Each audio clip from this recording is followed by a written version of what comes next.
Halo semuanya, Assalamualaikum warahmatullahi wabarakatuh. Balik lagi dengan saya Ano di Bro Ano. Dan kalian pasti sangat amat familiar sama salah satu YouTuber otomotif nomor satu di Indonesia menurut saya. Kenapa bisa?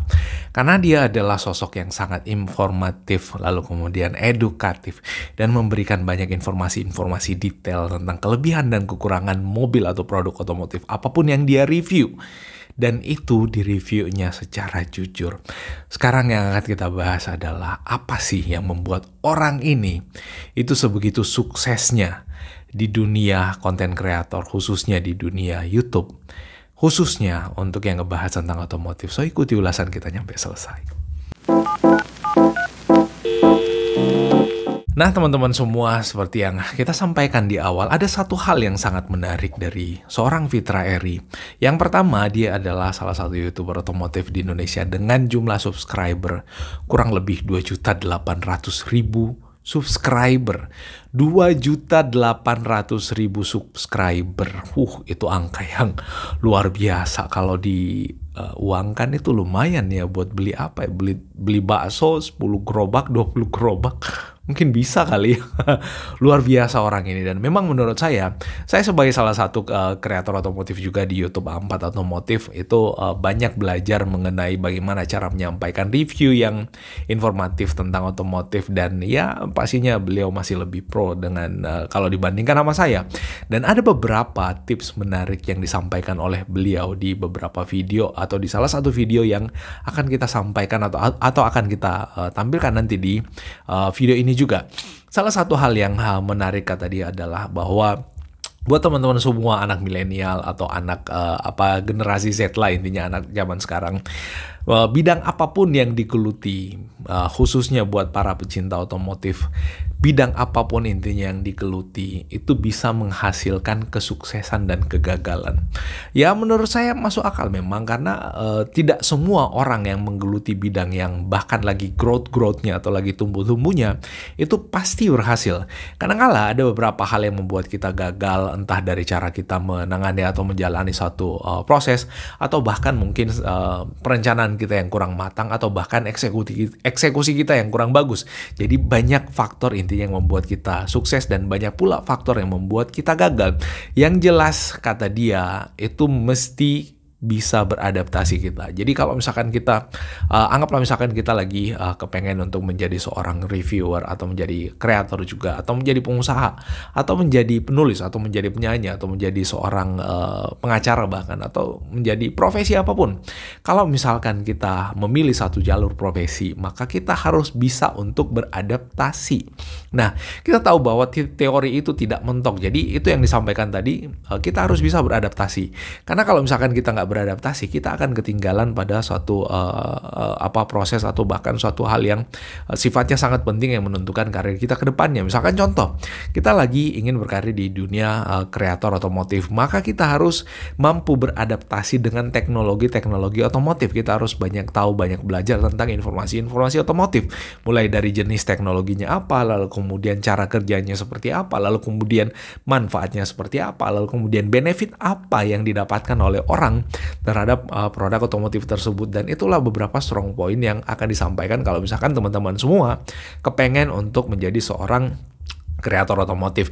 Kalau misalkan kalian mau menjadi seorang kreator teknologi kamera misalkan, kalian harus bisa mengetahui beberapa jenis kamera, lalu kemudian spesifikasi kamera, lalu kemudian fitur-fitur kamera, lalu kemudian cara kerja kamera, lalu kemudian apa benefit dan bagaimana mempersonalisasi kamera sesuai dengan kebutuhan kreativitas seorang kameramen. Jadi itu yang disampaikan oleh beliau. Jadi yang pertama adalah intinya harus bisa, jadi kita ada potensi untuk sukses dan gagal, itu yang pertama. Yang kedua, harus bisa beradaptasi nih. Kita nggak bisa untuk merasa bahwa ya udah, saya udah tahu tentang, anggaplah misalkan kamera, saya udah tahu tentang Fuji X-T3 misalkan. Lalu kemudian setelah kita tahu bahwa yang namanya produsen nggak pada saat itu memproduksi suatu produk yang final, yang nggak akan ada satu produksi baru lagi yang akan mereka ciptakan. Pada faktanya nggak kayak gitu. Faktanya adalah bahwa ketika mereka menciptakan generasi pertama, XT3 misalkan, ada XT2, XT1 juga. Jadi kita harus bisa beradaptasi dengan teknologi baru yang mereka hasilkan. Jadi dua kunci utama yang membuat saya menjadi pelajaran yang sangat amat berharga buat kita mengenai apa yang disampaikan oleh Fitra Eri yang bisa jadi pelajaran buat kita untuk mengikuti jejak suksesnya. Yang jelas, apapun yang kita lakukan, bagaimanapun kreativitas kita, lalu kemudian bagaimanapun kerasnya kita berusaha, itu nggak menjamin kita bakal sukses. Ya, semua mesti dilengkapi dengan doa dan ya oke, usaha memang, tapi ya mesti doa bosku. Karena ada banyak andaikan ya kerja keras itu menjamin kesuksesan. Ada banyak jutaan orang yang kerja keras, tapi nyatanya hidupnya kayak gitu-gitu juga ya. Soal rezeki intinya bukan kita yang ngatur. Rezeki, jodoh, dan kematian itu bukan kita yang ngatur. Kita cuma bisa mengusahakan.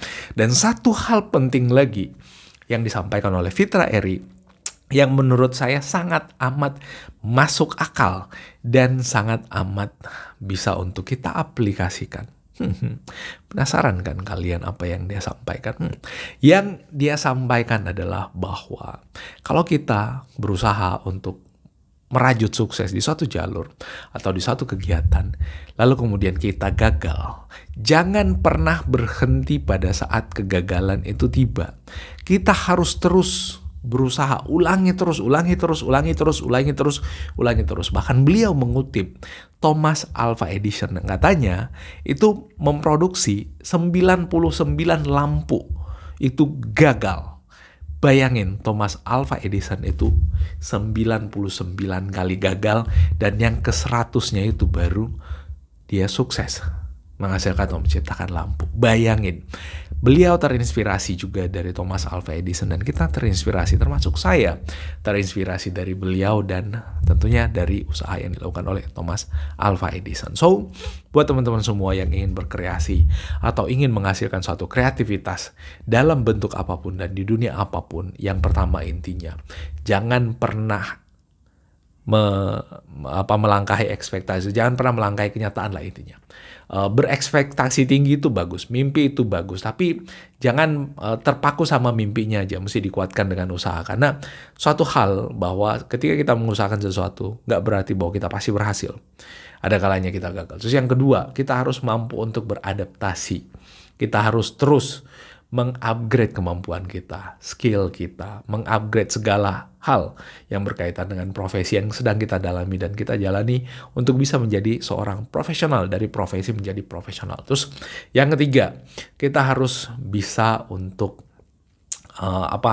mencoba terus, berusaha terus.